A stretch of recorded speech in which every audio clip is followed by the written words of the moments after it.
평균 수명보다 좀 적게 사실 것 같다. 네. 그럼 일단 빨리 받는 게 좋습니다. 만약에 내가 기대하면 약 80세 정도 이상을 살 수 있다면 늦춰받는 게 더 좋습니다. 그냥 안전성 자산을 먼저 뺏으시고 그리고 더 불릴 수 있는 자산 이런 것들은 조금 늦춰 계시하는 것이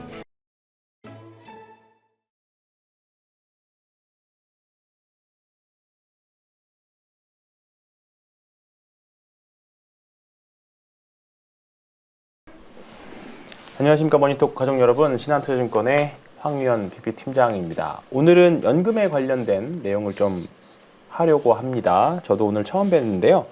연금박사 상담센터의 이영주 대표님 오셨습니다. 네. 안녕하십니까? 안녕하세요. 네, 네. 대한민국 연금 1등 이영주입니다. 네. 네, 안녕하세요. 제 옆자리에 이제 부지점장님 성함이 이영주님이세요. 네. 근데 그분 이제 여자분이신데, 네네. 그리고 처음에 이영주 대표님이라서 여자분이 나오시나 그랬는데 네. 남자분이 나오셨습니다. 네. 자, 이제 연금에 대한 이야기 해보려고 합니다. 저도 요즘에 뭐 주식시장이 좀 좋다 보니까 연금자산, 퇴직연금이나 뭐 ISA나 뭐 이런 연금 관련 자산들을 굉장히 좀 공격적으로 운영하고는 있습니다. 네네네. 한번 오늘 그 관련해서 연금에 대한 이야기, 뭐 개괄적인 이야기부터 해서 한번 해보려고 하는데요. 네. 일단 국민연금 조기 수령과 연기 수령 두 가지로 나눠서 네. 받을 수 있습니다. 네. 평균 수명을 기준으로 어떤 시점에 수령하는 게 일단은 가장 합리적일지, 뭐 급여나 내가 더 일할 수 있는지 그 여부도 되게 중요할 것 같은데 어떤 게 네. 합리적이라고 보시는지요? 여러 가지 좀 고민해볼 네. 포인트가 있는데요. 일단 뭐 아까 퇴직연금 운영한다고 하셨지만 사실 연금의 가장 1순위는 국민연금이잖아요. 네, 그렇죠. 대한민국 국민 네. 모두가 가입하고 있는 거니까 그렇습니다. 네. 그 퇴직연금 관리하기 이전에 또 국민연금을 네. 준비하시는 게 굉장히 중요한데 네. 방송 보시는 분 중에서 이제 국민연금 받을 때가 거의 다 되신 분들이 계세요. 네, 그렇죠. 일단 네. 50대 후반, 60대. 네.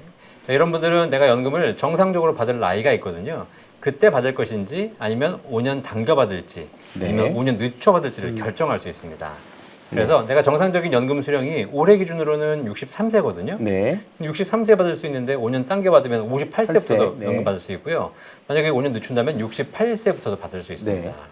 자, 그런데 만약에 늦춰 받으나 일찍 받으나 연금액이 똑같다면 네. 먼저 받는 게 당연히 좋겠죠. 그거 당연하죠. 네, 그렇죠. 근데 네. 국가가 이제 그렇지 않고 네. 일찍 당겨 받으시는 분들에게는 1년에 6%, 월로 따지면 월에 0.5%씩이에요. 네.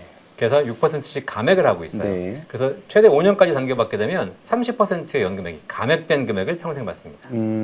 반면에 이제 늦추게 되면 1년에 7.2%씩 올라갑니다. 네. 그래서 만약에 5년 늦추게 되면 7.2 곱하기 5니까 네. 36%가 늘어나는 금액을 네. 평생 받으시게 되는 네. 거죠. 네. 네.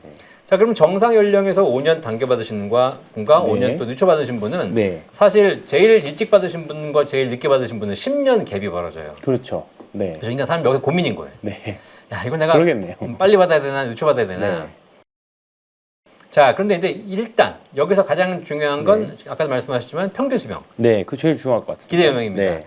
뭐 그건 사실 알 수 없죠. 그렇죠. 어차피 평균에 관련돼서 하는 건데 네. 뭐 다들 우리 은퇴하신 분들은 나름대로 평균이 있습니다. 네. 우리 집안은 얼마 못 가. 아니 우리 그러겠죠. 우리 아버지가 네. 그래도 뭐 80, 90까지 사셨어. 이런 게 있잖아요.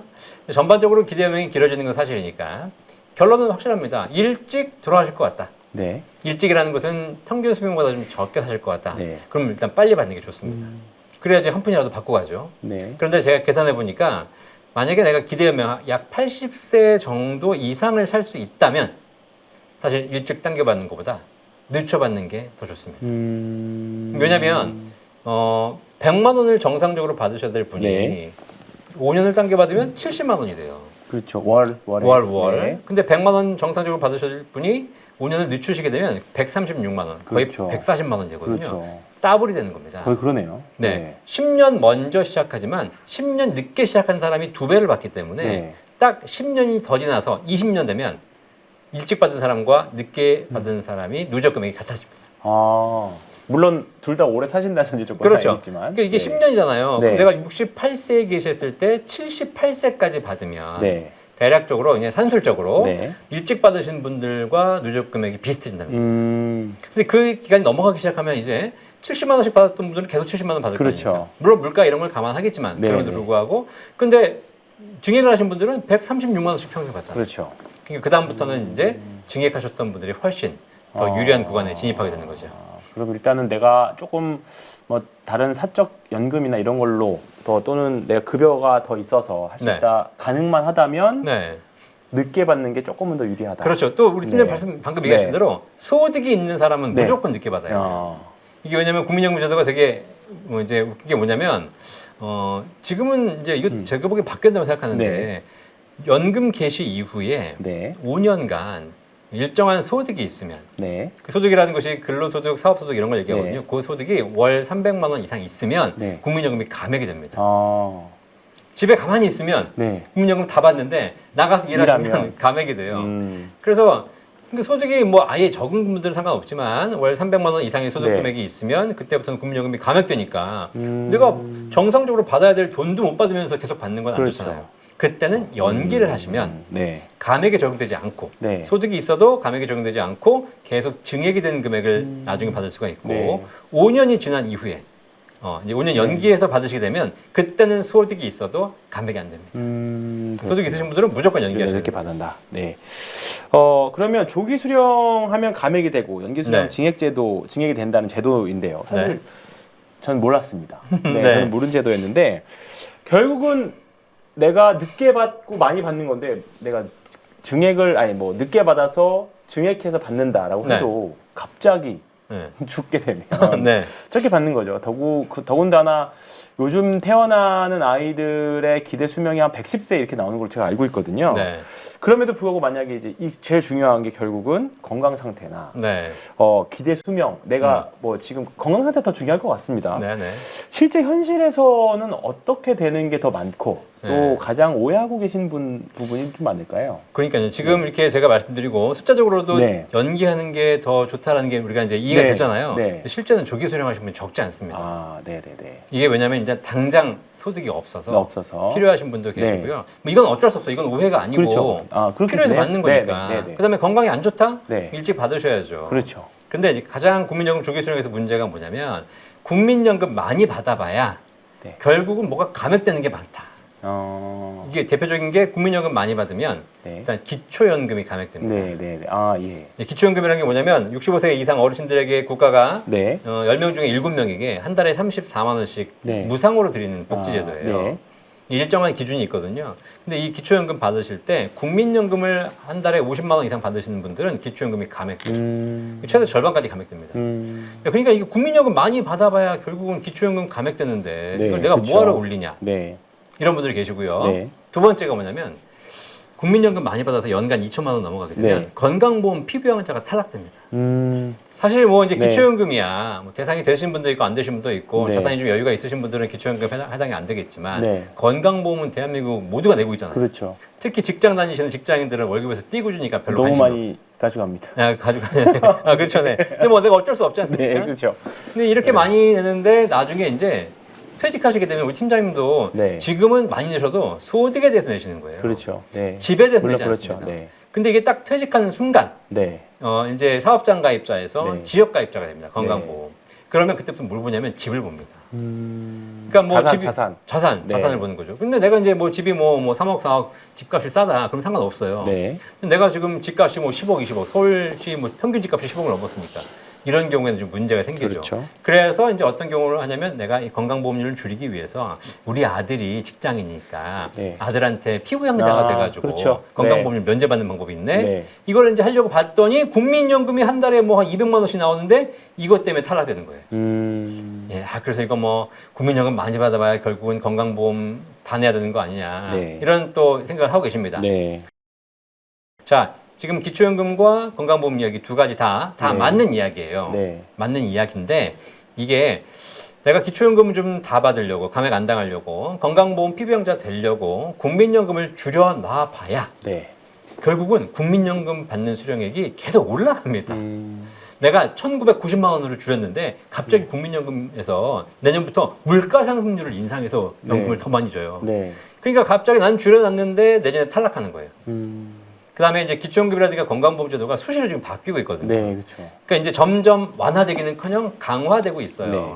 그러니까 내가 뭔가 조금 혜택을 받으려고 국민연금을 줄여놔 봐야 제가 보기에 한 2, 3년, 3, 4년은 혜택을 받을 수 있겠지만 네. 그 이상 받기는 쉽지 않다. 네, 네. 그래서 그 2, 3년 혜택 받기 위해서 평생 받을 국민연금을 다운시키는 거는 별로 바람직하지 않다.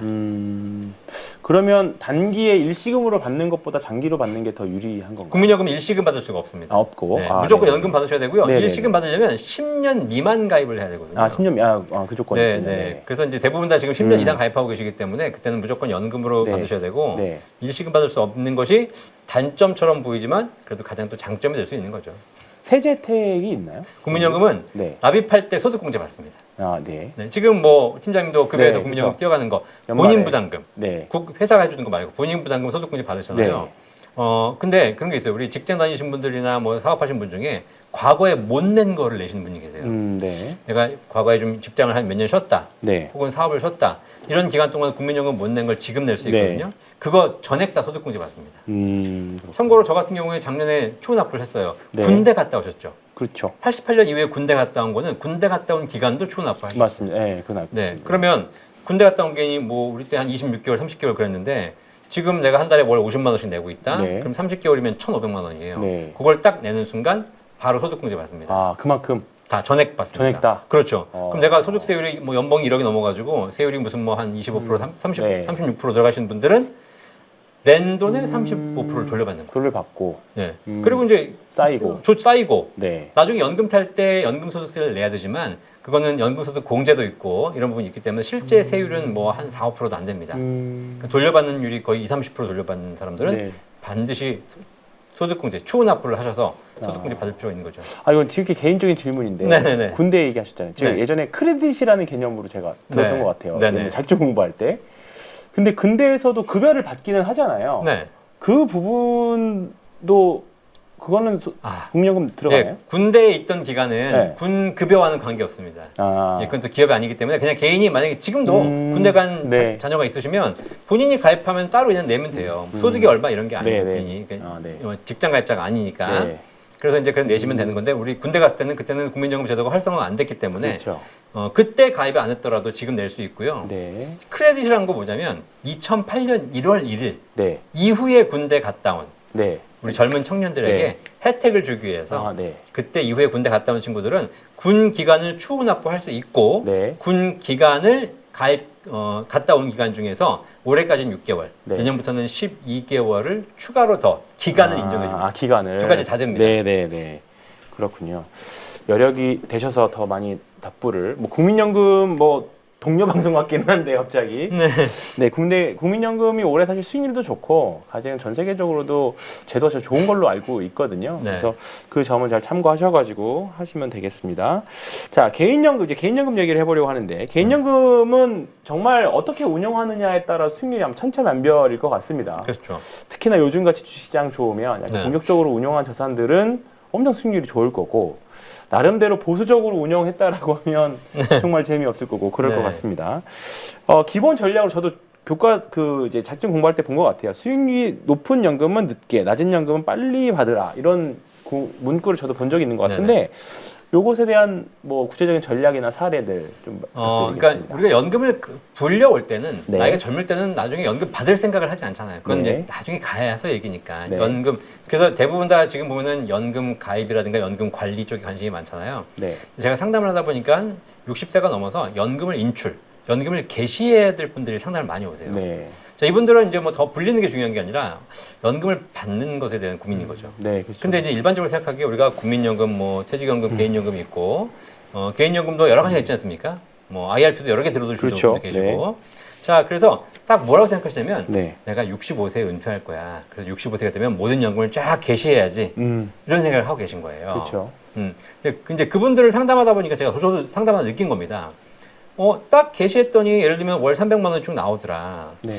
자, 그런데 연금별로 수익이 다르더라는 겁니다. 네. 예를 들면 뭐 IRP 계좌가 3개가 있는데 하나는 뭐 공격적으로 운영해 수익이 잘 나고 있고 네. 하나는 안정적으로 운영하게 됐지만 수익이 안 나고 있거나 뭐 손실을 보고 있고 뭐 이런 게 있잖아요. 자, 그러면 이 중에서 뭐부터 개시하시겠습니까? 물어보면 네. 10중 8구 수익이 난 거부터 많이 난 개시해요. 거 그럴 것 같아요. 네. 네. 근데 우리 팀장님 투자하니까 아시겠지만 우리 주식 계좌에 종목이 여러 개가 있는데 네. 수익 나는 걸 팔아야 돼요? 손실 나는 걸 팔아야 돼요? 손실 난 걸 팔아야 됩니다. 그렇죠. 손실난 네. 거는 일단은 뭔가 악재가 있다거나 그렇죠. 점점 안 좋아지는 거기 때문에 네. 그걸 정리해가지고 수익 난 거를 더 사는 것이 오히려 네. 정상이잖아요, 보통. 요거는 투자자들마다 이게 달라서 아, 그래요? 그렇습니다. 근데 이제 저는 그렇게 알고 있습니다. 그러니까요. 네. 일반적으로 네. 그러니까 뭐 보편적으로 봤을 네, 때 그렇죠, 그렇죠. 손실 나는 것은 네. 아무래도 장기적으로 좀 안 맞습니다. 좋고. 네. 네. 자, 그러다 보니까 결국은 손실 나는 거 빨리 정리해야 되는데 대부분 연금 개시 어떻게 하시냐면 수익 나는 거 먼저 받아요. 손실 나는 건 언젠간 올라오겠지. 그렇죠. 그런 똑같네요, 심리가. 네, 맞습니다. 투자랑. 네. 자, 그래서 이런 경우에도 음. 손실 나는 것부터 빨리빨리 수령하시는 게 더 유리하다는 거고. 네. 대표적인 게 이제 좀 전에 국민연금 말씀드렸지만 국민연금은 1년 늦추면 7.2%가 연금액이 올라가거든요. 네, 네, 그렇죠. 그죠? 네. 사실 이것도 수익률입니다. 그렇죠. 뭐 네. 늦춰받는 거기 때문에 그만큼의 기회비용은 있겠지만 네. 그래도 최소 5, 6% 이상의 수익이 난다라는 이제 가정이거든요. 네. 자, 근데 어떤 분이 보니까 국민연금을 수령하고 계세요. 국민연금을 수령해서 뭐 하시냐 그랬더니 통장이 있어요, 그냥. 통장에 이자 얼마냐 그랬더니 이자가 없대. 아니, 빼서 쓰지도 않고 빼서 7.2% 이상 수익을 낼 것도 아닌데 수령부터 하고 있는 거예요. 제가 말씀드렸어요. 그냥 그거는 지금 아직 연기할 수 있으니까 네. 그건 연기하셔라. 네. 그리고 정말 필요하면 지금 있는 현금 자산이라든가 금리가 낮은 예금성 자산 이런 거 먼저 뺏으시고 요즘처럼 장 좋을 때 국민연금이라든가 퇴직연금 수익률 잘 나는 거는 계속 운영을 해야 되는 거죠. 그래서 이것도 이제 정말 인출 시기가 되면 이제 결정하게 됩니다. 그래서 고민하지 마시고 좀 손실이라든가 수익 낮은 자산 아니면 그냥 안전성 자산을 먼저 뺏으시고 그리고 더 불릴 수 있는 자산, 네. 수익이 높아지는 연금들 이런 것들은 조금 늦춰 계시하는 것이 결론적으로 놓고 보면 나중에 더 많은 연금을 받을 수 있는 전략이 되겠죠. 그렇군요. 알겠습니다. 그 주식과 똑같다. 주식에 어떻게 보면 수익은 길게 손실은 짧게 전략과 일맥상통한 전략인 것 같습니다. 제가 종종 말씀드리는. 맞습니다. 네. 그러면 이제 주택연금 얘기해 보려고 합니다. 저는 사실 잘 모르는 부분인데 네. 제가 살고 있는 그러니까 집을 가지고 이제 그거를 연금화해서 받는 거잖아요. 이게 영목이지론하고 같은 개념인가요? 같은 개념인데 네. 영목이지는 일반 금융회사의 상품이었고 예. 요거를 국가가 도입해서 국가가 보증을 해주는 게 네네네. 주택입니다. 나중에 대사주겠다. 네. 그런 개념인 거죠. 그러면 사실 요즘처럼 부동산도 굉장히 좀 이제 화랑장이라고 하는데 집을 담보로 한 연금화의 리스크는 어떻게 될까요? 또는 일단 구조 정도 개념부터 좀 설명 네, 부탁드리겠습니다. 주택연금이라는 네. 것이 내가 살고 있는 집을 담보로 연금 받는 거거든요. 네. 그러니까 이게 부동산 자산 비중이 높은 우리나라 같은 경우에 굉장히 네. 중요한 제도입니다. 그렇죠. 뭐 내가 국민연금도 별로 없고 퇴직금도 다 까먹고 개인연금도 별로 없는데 가지고 있는 건 집 한 채밖에 없다. 네. 노후는 살아야 되죠. 그렇죠. 그러니까 이 집을 담보로 주택금융공사에 가서 네. 주택연금을 신청하면 네. 55세 이후에는 언제든지 가능하고요. 예. 공시가격 12억 원 이하의 주택 네. 중에 내가 살고 있으면 그 집을 담보로 연금을 신청할 수 있습니다. 금액 제한이 있군요. 네. 강남 아파트 이런 건 안 되겠네요. 안 됩니다. 그래서 네. 지금 말씀드린 부동산 급등하고 있는 그 네. 강남 아파트는 어차피 안 되고요. 네. 지방 외곽에 있는 집들은 사실 네. 크게 변동이 없으니까 그렇죠. 이런 집을 가능하거든요. 네. 근데 뭐 이제 이번에 제도가 좀 법 개정안들이 나오고 있어서 네. 좀 이거 가격을 기준을 올리자 얘기도 많이 나오고 네. 있습니다. 네. 왜 강남에도 집밖에 없으신 분들이 있을 수 계시거든요. 있죠. 네. 네. 어쨌든 이런 분들은 집을 담보로 연금 받으시는 건데 지금 얼마 받냐면 시세로 70세에 가입하시면 네. 1억당 월 30만 원 정도 나옵니다.